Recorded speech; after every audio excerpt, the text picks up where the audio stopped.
ನಮಸ್ಕಾರ. Greater Bengaluru integrated township project ಎಲ್ರಿಗೂ ಕೇಳಿ ಬಂದಿದೆ ಅಂತ ಅನ್ಕೊಳ್ತೀನಿ.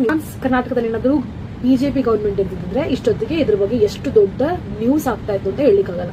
ಎಐ ಪವರ್ಡ್ ಸಿಟಿ ಮಾಡಕ್ಕೆ ನಮ್ಮ ಬಿಡದಿಯನ್ನ ಪ್ರಯತ್ನ ಏನ್ ಮಾಡ್ಲಾಗ್ತಾ ಇದೆ. ಒಂದು ಬೆಳವಣಿಗೆನ ರಾಜ್ಯ ಸರ್ಕಾರದ ಡಿಕ್ಟೇಟರ್ ಮೂವ್ ಅಂತ ಕೂಡ ಕರೀತಾ ಇದ್ದಾರೆ. ಯಾಕಂತಂದ್ರೆ ಜಿಎಂಸಿ ಸರ್ವೆ ಏನ್ ಮಾಡ್ತು, ಇದು ಫಾರ್ಮರ್ಸ್ಗೆ ವಿತೌಟ್ ಪ್ರಿಯರ್ ಇಂಟಿಮೇಷನ್ ಕೊಡದೇನೆ, ಮೊದಲೇ ಅವರಿಗೆ ಸಂದೇಶವನ್ನ ತಲುಪಿಸದೇನೆ ಬಂದು ಅಲ್ಲಿ ಸರ್ವೆ ಮಾಡಲಾಗ್ತಾ ಇದೆ. 1133 ಕೋಟಿಯಷ್ಟು ಬಜೆಟ್ ನಲ್ಲಿ ಟೌನ್ಶಿಪ್ ನ ಆಕ್ಚುಲಿ ಪ್ಲಾನ್ ಮಾಡಲಾಗಿದೆ. 7481 ಎಕರೆಯಷ್ಟು ಜಾಗವನ್ನ ಬೆಂಗಳೂರಿನ ಸೌತ್ ಡಿಸ್ಟ್ರಿಕ್ಟ್ ಸೇರಿದಂತಹ ಒಂದಷ್ಟು ವಿಲೇಜ್ ಗಳಲ್ಲಿ ಅಕ್ವೈರ್ ಮಾಡಲಾಗ್ತಾ ಇದೆ. ಅದಕ್ಕೋಸ್ಕರ ಬೆಂಗಳೂರು ಮೇಲಿರುವಂತಹ ಏನ್ ಪ್ರೆಷರ್ ಇದೆ ಅದನ್ನ ತೆಗೆದುಹಾಕೋಕೆ ಈ ಒಂದು ಪ್ಲಾನ್ ಮಾಡಲಾಗ್ತದೆ. 6 ರೈತರ ಜೀವನದ ಮೇಲೆ ಎಫೆಕ್ಟ್ ಆಗುತ್ತೆ ಅಂತ ಹೇಳಲಾಗ್ತಾರೆ. ಫರ್ಟೈಲ್ ಫಾರ್ಮ್ ಲ್ಯಾಂಡ್ ಆಕ್ಚುಲಿ ಬೇಸಾಯ ಮಾಡ್ತಾ ಇರುವಂತಹ ಭೂಮಿ, 10 ಲಕ್ಷಕ್ಕಿಂತ ಹೆಚ್ಚು ಕೋಕೋನಟ್ ಟ್ರೀಸ್ ಇದಾವೆ, ಮ್ಯಾಂಗೋ ಟ್ರೀಸ್ ಇದಾವೆ. 3,500 ಹೆಚ್ಚು ಫ್ಯಾಮಿಲೀಸ್ ಗಳು ಅದನ್ನೇ ನಂಬಿಕೊಂಡು ಜೀವನವನ್ನ ಮಾಡ್ತಾ ಇದ್ದಾರೆ. ಸರ್ಕಾರ 2 ರಿಂದ 2.5 ಕೋಟಿಯಷ್ಟು ಒಂದು ಎಕರೆಗೆ ಆಕ್ಚುಲಿ ಆಫರ್ ಮಾಡ್ತಾ ಇದೆ.